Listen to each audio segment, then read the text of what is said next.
नमस्कार, नवीन न्यूज में आपका स्वागत है। बिहार के मुख्यमंत्री नीतीश कुमार गोपालगंज पहुंचे। इस मौके पर उन्होंने विभिन्न विभागों द्वारा लगाए गए स्टॉलों का निरीक्षण किया और योजनाओं के लाभुकों से सीधा संवाद स्थापित किया। मुख्यमंत्री ने इस दौरान कुल 1599 करोड़ रुपए के विभिन्न विकास परियोजनाओं का उद्घाटन और शिलान्यास भी किया।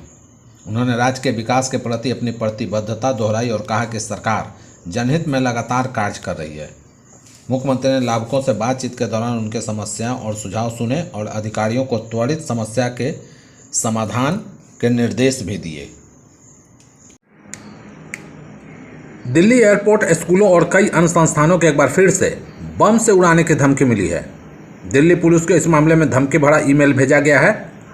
इसके बाद जांच शुरू कर दी गई है। बता दें कि इससे पहले भी कई बार स्कूलों को बम से उड़ाने की धमकी मिल चुके हैं। हालांकि हर बार यह ईमेल और कॉल अफवाह साबित हुई है।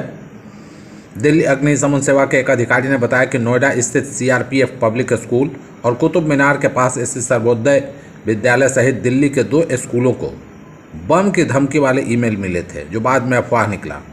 वहीं एक अधिकारी ने बताया कि पुलिस दल, दमकल कर्मी और बम निरोधक इकाइयों को तुरंत प्रभावित स्कूलों में तैनात किया गया ताकि उचित तलाशी अभियान चलाया जा सके। हालांकि कुछ भी संदिग्ध नहीं मिला है। बता दें कि इससे पहले 20 सितंबर को भी दिल्ली के कई नामी स्कूलों को बम से उड़ाने की धमकी मिली थी। इसमें DPF Dwarka, Krishna model public school और सर्वोदय विद्यालय शामिल थे। उसके बाद बम निरोधक दस्तों के साथ पुलिस की टीमों ने स्कूलों के एक-एक कोने की तलाशी ली थी। इस बीच जम्मू एयरपोर्ट को भी बम से उड़ाने की धमकी मिली है। अधिकारियों ने बताया कि एक निजी एयरलाइनर को बम की धमकी वाला ईमेल मिलने के बाद हवाई अड्डे पर पूरी तरह से जांच के घेरे में ले लिया गया है। हालांकि केंद्रीय औद्योगिक सुरक्षा बल और पुलिस द्वारा की गई गहन तलाशी के दौरान हवाई यातायात प्रभावित हुए बिना कुछ भी संदिग्ध नहीं मिला है।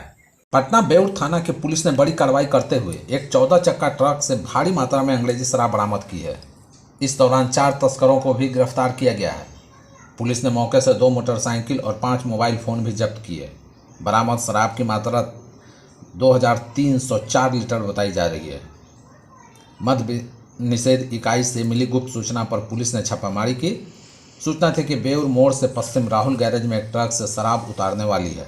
थानाध्यक्ष राजीव कुमार के नेतृत्व में गठित टीम ने मौके पर पहुंचकर छापेमारी की और 192 कार्टून किंगफिशर बियर जब्त किया।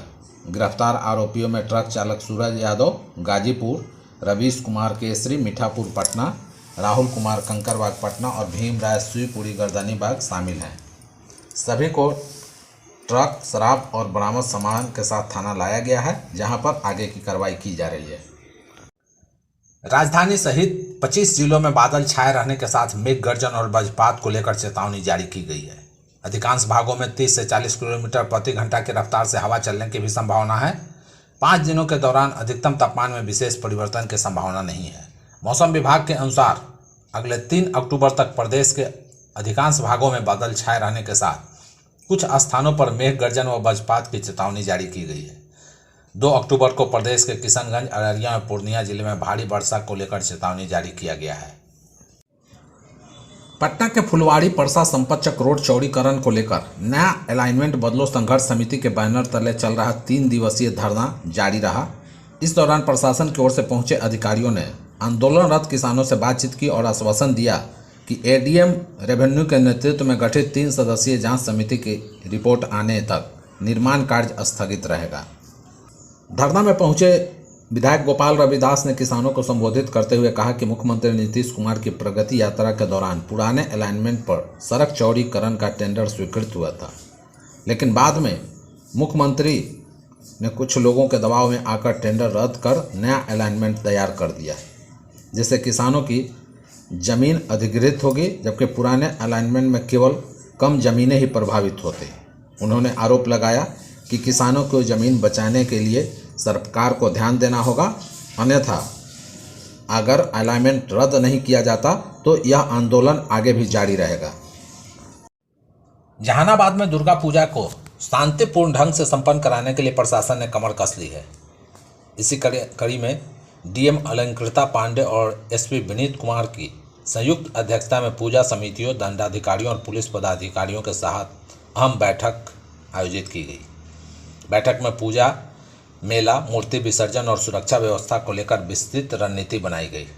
डीएम अलंकृता पांडे ने साफ किया है कि इस बार दुर्गा पूजा में डीजे पर पूरी तरह से प्रतिबंध रहेगा। इसके अलावा सभी पूजा पंडालों में सीसीटीवी कैमरे लगाना अनिवार्य होगा। पूजा समितियों को विधिवत लाइसेंस लेना होगा और इसके लिए सदस्यों के आधार कार्ड के साथ आवेदन करना जरूरी है।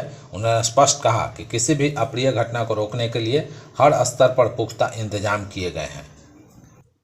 बैठक में एसपी विनीत कुमार ने बताया कि जिले में 172 पॉइंट चिन्हित किए गए हैं, जहां विशेष रूप से सुरक्षा बल तैनात रहेंगे। सभी पंडालों पर सीसीटीवी के अलावा ड्रोन कैमरे से भी निगरानी रखी जाएगी। उन्होंने कहा कि सोशल मीडिया पर भी खास नजर रखी जाएगी और अफवाह फैलाने वालों पर सख्त कार्रवाई की जाएगी। उड़ीसा में भ्रष्टाचार के खिलाफ एक और बड़ी कार्रवाई सामने आई है। उड़ीसा विजिलेंस विभाग ने Tata power central Orissa distribution limited के एक एग्जीक्यूटिव इंजीनियर तुषार कांत राय को 20,000 रुपये की रिश्वत लेते हुए रंगे हाथों गिरफ्तार किया है। यह रिश्वत एक ठेकेदार से ट्रांसफार्मर की फाइनल इंस्पेक्शन रिपोर्ट देने के बदले में ली जा रही थी। बता दें कि एक इलेक्ट्रिकल कॉन्ट्रैक्टर ने शिकायत दर्ज कराई थी कि तुषार कांत राय पिछले 2 महीनों से उसकी फाइनल इंस्पेक्शन रिपोर्ट नहीं दे रहे थे, जो एक अपार्टमेंट बिल्डिंग में लगाए गए ट्रांसफार्मर से जुड़ी थी। यह रिपोर्ट मिलने के बाद ही ठेकेदार को अपने बिल का भुगतान मिल सकता था। बार बार अनुरोध करने के बावजूद रिपोर्ट नहीं दी जा रही थी। इसके बजाय राय ने 20,000 रुपये की रिश्वत की मांग की थी।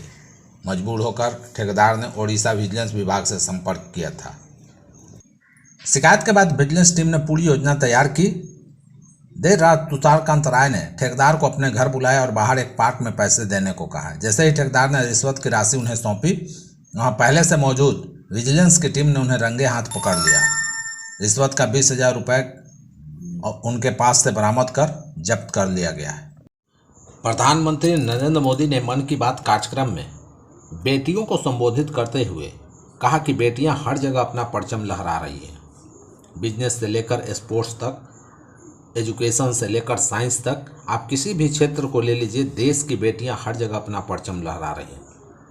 पीएम मोदी ने कहा कि नवरात्रि के इस समय में हम शक्ति की उपासना करते हैं, हम नारी शक्ति का उत्सव मनाते हैं। आज के समय में बेटियां कैसी भी चुनौतियां को पार कर रही हैं, जिनकी कल्पना तक मुश्किल है। इस दौरान खादी के प्रति लोगों के बढ़ते आकर्षण का जिक्र करते हुए प्रधानमंत्री मोदी ने कहा कि बीते 11 साल में खादी के प्रति देश के लोगों का आकर्षण बहुत बढ़ गया है। पिछले कुछ वर्षों में खादी की बिक्री में बहुत तेजी देखी गई है। उन्होंने आगे कहा कि 2 अक्टूबर को गांधी जयंती है और गांधी जी हमेशा स्वदेशी अपनाने पर जोर देते थे और खादी उनमें सबसे पहले थी। दुर्भाग्य से आज़ादी के बाद खादी की लोकप्रियता कम होने लगी, लेकिन पिछले 11 सालों में देश में लोगों की खादी के प्रति रुचि काफ़ी बढ़ी है। पिछले कुछ सालों में खादी की बिक्री में भी भारी बढ़ोतरी हुई है।